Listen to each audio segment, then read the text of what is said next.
সবাইকে শুভ নববর্ষের অনেক অনেক শুভেচ্ছা ও ভালোবাসা। তোমরা সবাই কেমন আছো? আশা করি ভালো আছো এবং সবাই দিনটি খুব সুন্দরভাবে উদযাপন করেছো। আমরা কানাডাতে আজকে করছি, যার জন্য আমাদের লেট সব কিছু।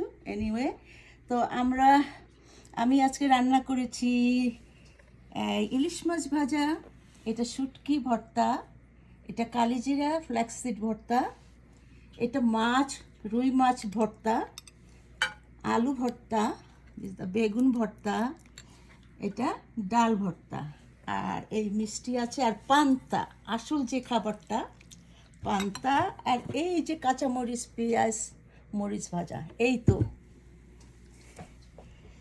তো আমাদের আজকের খাবার। খুব শর্টকাটে করেছি এবং আমি মনে করি যে এটাই আমাদের জন্য দরকার ছিল একসাথে, তো তাই করেছি। সবাই ভালো থাকো, সুস্থ থাকো, সবার জন্য অনেক অনেক শুভেচ্ছা।